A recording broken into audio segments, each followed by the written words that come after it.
भाई जो गुरु वचन पे डट गे, कट गे फंद 84 के। अरे तुम तो अपनी संगत का खून चूस रहे हो, अपने भगत भाई बहनों का।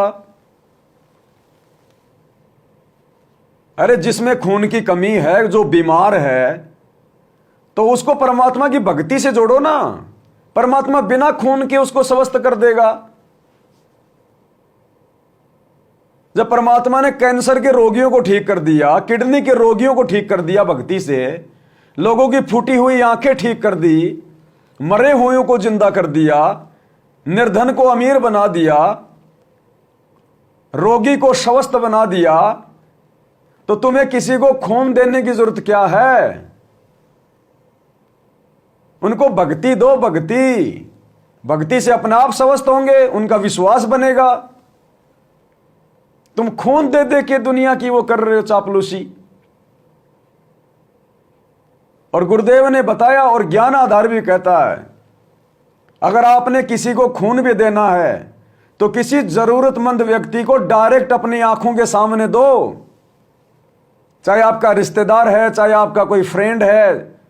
यदि आप जी उचित समझें तो डायरेक्ट अपनी आंखों के सामने खून दो जिसको जरूरत है, ताकि आपके उस खून का, आपके उस दान का दुरुपयोग ना हो सके। आप तो इन प्राइवेट हॉस्पिटल वालों को जो बसें ले लेके आ जाते हैं तुम्हारे आश्रमों में, आप तो इन कैंप लगा लगा के खून दे रहे हो। और सबको पता है, ये मेडिकल कैंप वाले, ये ब्लड बैंक वाले जितना खून लेके जाते हैं कैंपों में, किसी के जन्मदिन पे, किसी के मरण दिन पे, ये फ्री में लेके जाते हैं। और आगे जब किसी को खून की जरूरत पड़ती है तो एक एक यूनिट के 10-10 हजार रुपए, 15-15 हजार रुपए लेते हैं। ये ब्लड डोनेशन एक धंधा है, ये काल का लोक है, सतलोक नहीं है। जब यहां लोगों ने दूध को धंधा बना दिया तो खून यहां कोई मानव कल्याण के लिए बांटा जाएगा क्या? अरे आज तुम लोगों को दूध फ्री में मिलता है क्या? तो खून तुम्हें फ्री में मिल जाएगा। ये ब्लड डोनेशन ये धंधा है, धंधा। जब कभी आपको, जो आज आप खून दे रहे हैं, अगर जिस दिन आपको खून की जरूरत पड़ेगी, तुम्हारे ये सर्टिफिकेट काम नहीं आएंगे जो तुम्हें गुरुजी के परिवार की ओर से दिए जा रहे हैं। वहां तो खून के बदले खून दो, या फिर 10-15 हजार रुपया एक यूनिट का दो, और उसको फिल्टर करने का चार्ज अलग। और आप लोग क्या कर रहे हो? अरे तुम ज्योति पाठ के नाम से तो तुम लूट ही रहे हो। ये काल तुम्हें तुम्हारा खून निकलवा कर भी लूट रहा है, खून निकलवा कर भी। अरे सत भक्ति करने वाले भगत के तो पेशाब की भी कीमत होती है, पेशाब की भी। अरे गाय एक जानवर है, एक पशु है, उसके भी पेशाब की कीमत है। लोग उसके पेशाब को पीते हैं, उसकी दवाई बनती है। और तुम तो इंसान हो, गाय से सर्वश्रेष्ठ, और ऊपर से तुम्हें परमात्मा मिल गया। तुम्हारे खून खून में सत भक्ति रमा गई। भक्तों के तो पेशाब की भी कीमत है, और तुम अपने खून को दान देके और उसका धंधा बनने दे रहे हो। यह भी काल की सूक्ष्म चाल, यह भी काल का षड्यंत्र। वो इसी प्रकार से ठगेगा भैया, और 90% संगत को ठग रहा है। कब कहा तुम्हारे गुरुजी ने?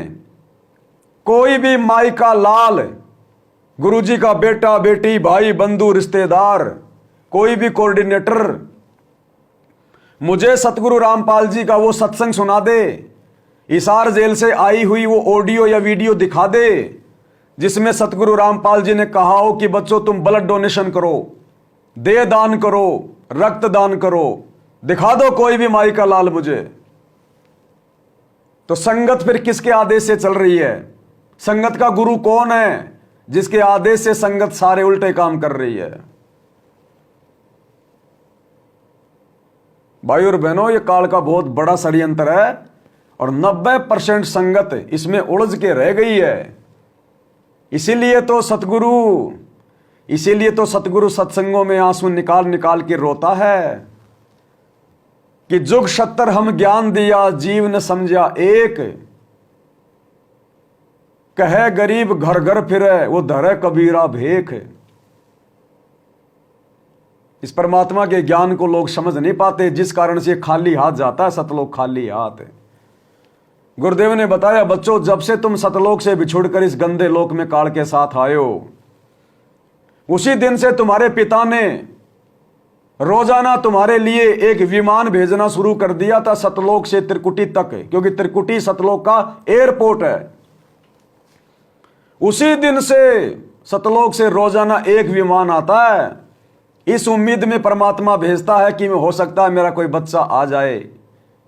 और गुरुदेव ने बताया, बच्चों सतयुग से लेकर यह कलयुग की बिचली पीढ़ी आ गई, अभी तक वो विमान खाली ही जाता है। रोजाना डेली वो विमान खाली जाता, उसमें कोई नहीं बैठता। अब बैठेंगी आत्माएं कलयुग की बिचली पीढ़ी में, क्योंकि अब वो बाप खाली विमान नहीं भेज रहा, वो खुद आया है चल के। अब वो खुद चल के आया है, खाली विमान नहीं भेजा, खुद चल के आया है। और अब भी हम उसके साथ उसके विमान में बैठकर सतलोक जाने की तैयारी नहीं कर रहे। कोई हमें जैसा कह देता हम वैसा ही करने लग जाते हैं। गुरुजी ने हमें कभी ऐसी शिक्षा दी नहीं कि तुम दे दान करो, रक्त दान करो, गंदी राजनीति करो, स्टेडियम बनाओ, हॉस्पिटल खोलो। किस सत्संग में कहा गुरुजी ने? और हम वो सारे उल्टे काम बड़ी आसानी से कर लेते हैं, किसी भी अपने जैसे 2 कोड़ी के जीव के कहने से। तो बताओ फिर हम कैसे सतलोक के लिए तैयार होंगे?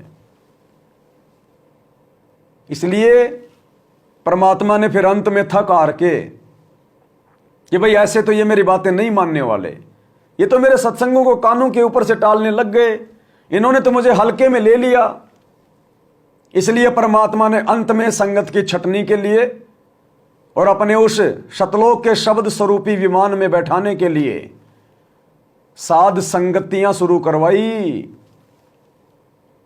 कि यहां से मैं अपने बच्चों को फिल्टर करूंगा। अब वास्तव में जिसको इस कलयुग की बिचली पीढ़ी में उस विमान में बैठना होगा, वो आत्मा तो साध संगति से वीडियो देखकर जुड़ जाएगी और वही करेगी जो कर्म उसका गुरु चाहता है, जिन कर्मों के करने से उसका गुरु प्रसन्न होता है, और उन कुकर्मों को हृदय से त्याग देगी जिनके लिए गुरु ने कभी सत्संगों में जिक्र भी नहीं किया।